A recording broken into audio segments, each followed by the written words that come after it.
Probably just explain the top order failure, consistently failing. I think it's three in a row, right? Can you explain why they are lacking in the early part of the innings? Well, disappointing today. We never really got going. A couple of balls, Shoreful swings it.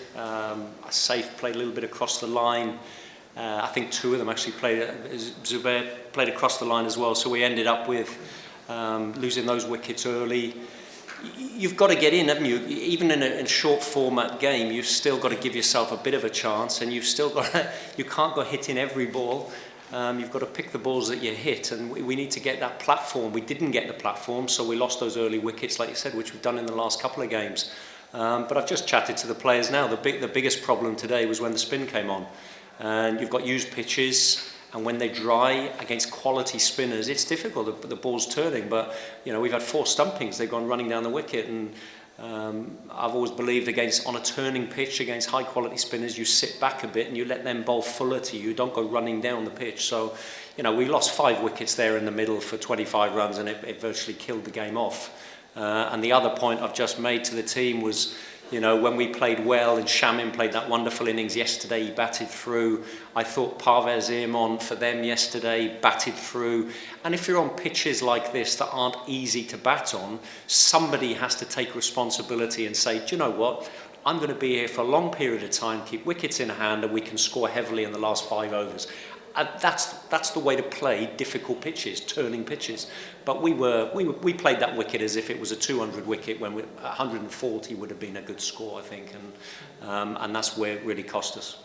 Can you explain some of the selections, especially Zubair haven't been scoring runs anywhere, to be very honest, but he's very quick, consistent at the top of the order. Well, I mean, selection really is based on a panel, and it's based on how people have been performing in nets, trying to get the balance of home players and overseas players. Obviously we'll have to be looking at that. If we've had a couple of results now that haven't gone our way, we've got to be looking at how how we juggle the pack to get the best of what we've got and give us our best chance of winning matches, for sure. And on what is Saif consecutive failure? It's very unlikely. Yeah, I mean, I watched Saif, and I know Saif very well, as you know. I watched Saif playing for the national team in the Asia Cup, and he was in great form, and he's a top-class player, but he didn't get runs in the first game, and he just hasn't got going yet. But we all know what he's capable of. Cricket can be a cruel game at times, and you can have a few low scores, and you're looking for your next run. But it was, a couple of months ago, he was, as I say, doing it on a national level. So every confidence in him as a player. He'll come good. Just hope he comes good soon, because that'll be good for us. But quality player. So we have been working with Saif alone previously. Saif might be the vice captain for the World Cup. He's not in the runs. What is his thinking methods right now? What is he thinking? Is it a bit lack of confidence, or the things are not going well for him? What is the Cricket is a mental game. I mean, any sport at the top level is confidence. And there's a point I was making. It's only a month or 2 ago where he was really top of the world and scoring runs on a regular basis. And you have a couple of low scores, and you start to, you're wondering why and where's your next score coming from.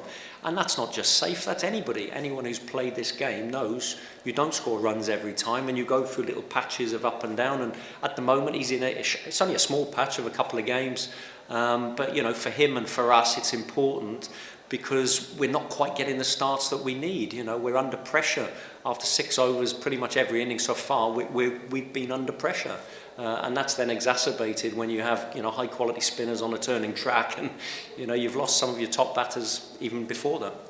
The wickets that Saif scored runs were very good wickets. Do you feel here the wickets are not favouring him to score runs? Wickets can be a big factor, and it is making him uncomfortable in the game. When you look, I mean, if you play any high-level cricket, you're going to play on all sorts of pitches, and that's the very discussion I've just had with the players, and why I'm running late for this, is to say that the job on any pitch of a batting lineup is to assess the pitch that you're on and say, look, what is this pitch worth? And as I just said to those guys, that pitch, when we started on it today against high-quality spinners, is not a 200 wicket.